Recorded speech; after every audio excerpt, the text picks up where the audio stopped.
Çok geldin. Ben bir şey var. Devlet de yapma. Ben yapmıyorum ki. Sen yapıyorsun değil mi? Ben bu parası derken eksik oldu. Şuna gidecekti. Ama alem 25 oldu bu. 25 lira kim vardı? Niye gelmedin? Kim tutardı orada? Nerede? Daha. Mahiyye vardı. Ya kız oldu ya. Ne yapalım o zaman? Yaşam olmazsa. Evet. Ha. 55 lira. Ya bize bir şey. Bomen mi? Ya. Yapıyor. Şu haftalar. Siz bak 25 lira mı almış? Öyle bir şey yok. 25 olur. Hiçbir şey olmaz. 55 lira yeter. 25 lira koyuyorsun. Bir ay kaçacak. Hırsız lira. Yürüme yavrum. Yürüme. Bak. Yürüme. Sen 15 lira bana bunu vermiyor musun? Kim bak? Sen. Ne yapalım oğlum? Sen ya. Geri mi verdin de 15 lira verdin? Ya. 15 lira ne olur? Burada. Bu işte diğeri yok kaçar. Ya.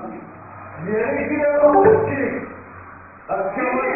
Ne yapalım o işi yuva? Bunu şimdi var. Dara. Burada olsa bir lira olacak. Çalma bu. Ha? Çalma ya. Ben bilmedim 18 bilmeye dönüştürmem bana. Herkes o işi tutacak. Ya biraz daha tamam hadi. Biraz daha Tamam gelin. hadi yavrum çağır. Sürme yavrum. Sürme yalnız cerebe. Sen şu bekleyin selam var. Niye? Düğmeyi bırakın. Düğmeyi bırakın. Bunu bırak. Yürü ya. Cerebe lan. Çaktı dalgayı. Çaktı dalgayı. Tamam. Sen yayın yaptın. Kap- İnşallah. İnşallah bir şey var. Sen bana yapacak. Çek yapacak. Ha? Aman. Çok kötü yapacak.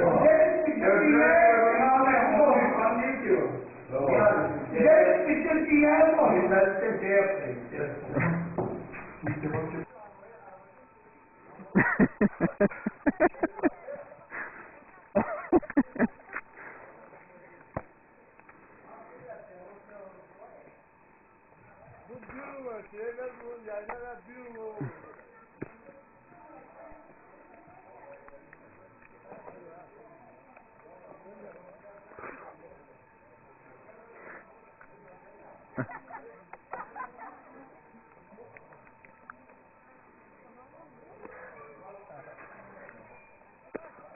Seni almışları. Önüne oldu önüne. Arkada işte kalktı. Arkada kalk, sen de sen oku.